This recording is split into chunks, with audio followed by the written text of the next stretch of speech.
Okumixinga bino byonna Gemo Promotions kye kyakuviirako okugwa mu ndowoozayo. Kaakati Praise God Promotions amazima gali nti yali ejjayo erinnya erya okugulumiza Katonda. Ensi eno ya Katonda si bwe kiri?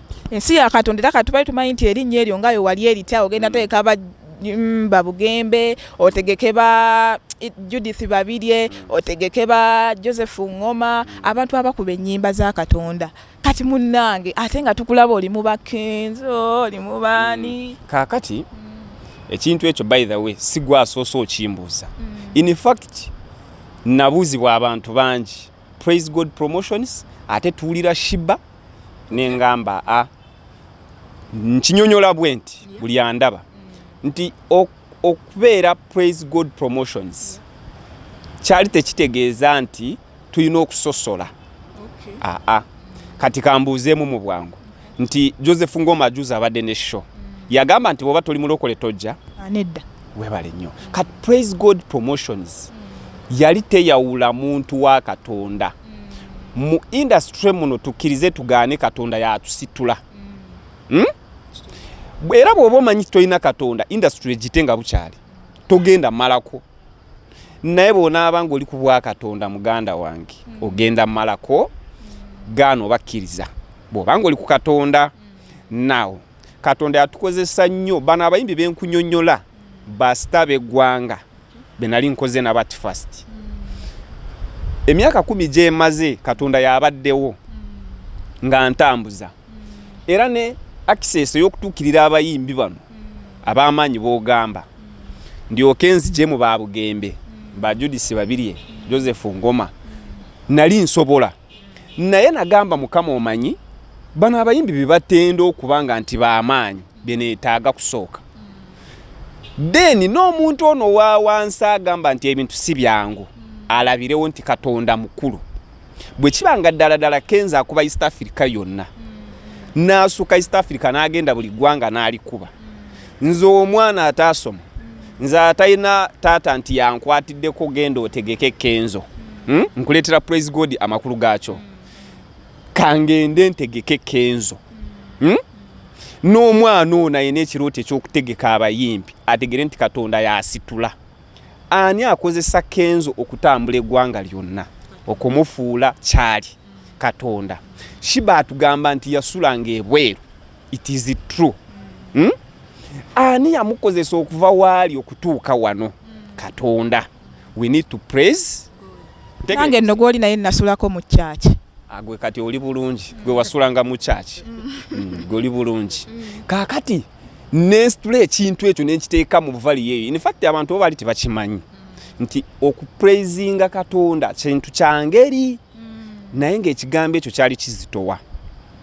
Lwakuba nti abantu balaba logo Praise God naye ng'ekyamazima ewaffe kyali kitegeeza kintu kirala nnyo.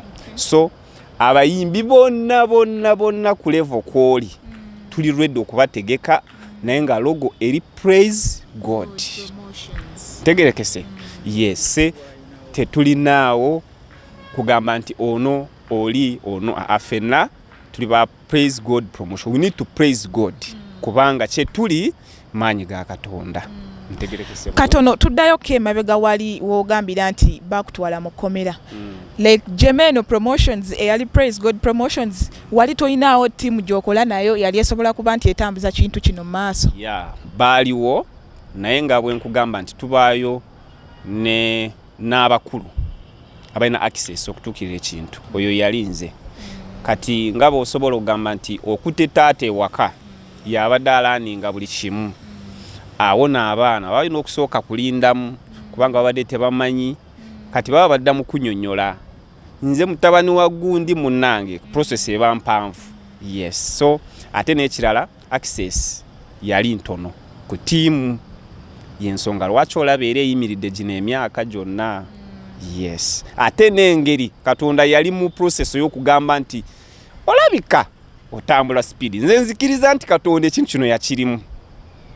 Yes. Already oli wa Praise God.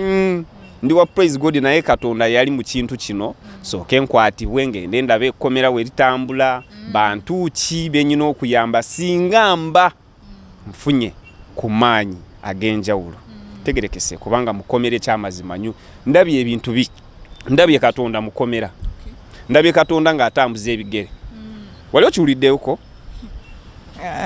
kale mazima ndabye Katonda ng'akola ki webale nnyo naye ng'oli ajja sseka okitegeera ajja alaba nga ali mu comedy naye nze nga nze ndabye Katonda ng'akola era nzikiriza nti Katonda bangi abali eyagenda bakolera in fact buli muntu yenna gwe basibye by the way guno mulanga nti bw'oba oyina mukwano gwo ng'omanyi nti ali mu kkomera oba bamusiba bw'oba oyina obusobozi genda omulambuleko yes era nze neeyama nti singa Katonda ananta bw'ati ndi wiringi kutalaga amakomera gonna nga ngenda mbazaamu essuubi kubanga ndi omu ya facing embeera embi ennyo nnyo nnyo mukomera neera Katonda nansusa alhamdulillah.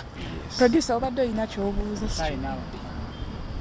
kale obadde mulabi mulungi wano ku Motion Media nange Jats Lovenz okuba gye twatandikidde ne promoter Jemo ate nga tugenda kubeera nga tumuzza okubeera nga tetubaako ebintu bingi bye twogerako olwakadde mukwano ebirungi biggwa byonca bye bye.